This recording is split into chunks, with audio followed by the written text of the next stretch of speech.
بسم الله الرحمن الرحيم، والصلاة والسلام على أشرف الأنبياء والمرسلين، السيد الوالي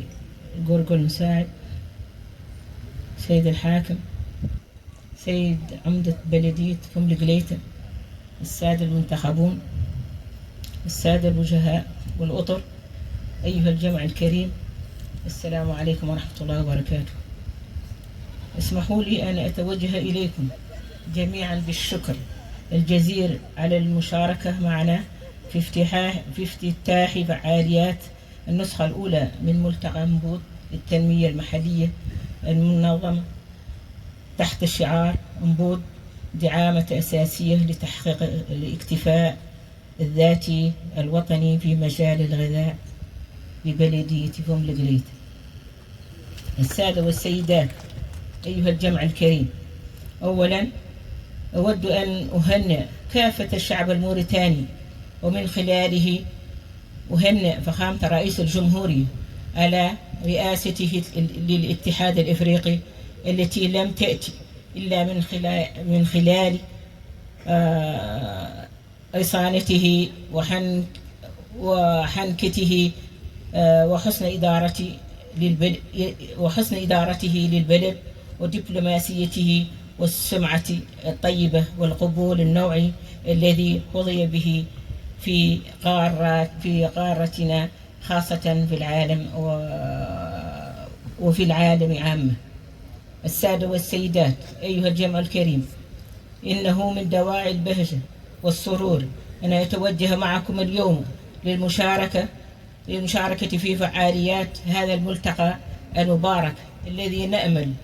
أن نخلده في السنوات القادمة إن شاء الله. ونحن قد حققنا اكتفاء ذاتيا في مجال الغذاء طبقا للرؤية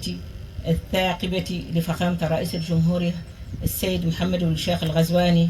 التي عبر عنها في غير ما مناسبة، حيث قال: ونحن ندرك أن الأمن الغذائي مسألة، وهذه ما تجسده حكومة معالي الوزير الأول المهندس محمد بلال مسعود على أرض الواقع من خلال مشاريع تنموية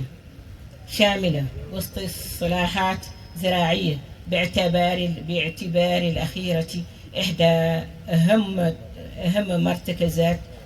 مرتكزات التنمية الوطنية الاقتصادية والاجتماعية. السادة والسيدات، أيها الجمع الكريم، لا يسعني في هذا المقام إلا أن أشكر لصاحب الفخامة اهتمامه الخاص بمقاطعتنا وتعلقه الفريد من نوعه بساكنتها، وقد ترجم ذلك التعلق والاهتمام بإنجازات ملموسة تنفع البلاد والعباد، حيث لامست هذه الإنجازات والتدخلات هموم الساكنة في مختلف مناحي الحياة ومن مختلف قطاعات الدولة. السادة والسيدات، أيها الجمع الكريم، نذكر في سبيل المثال لا الحصر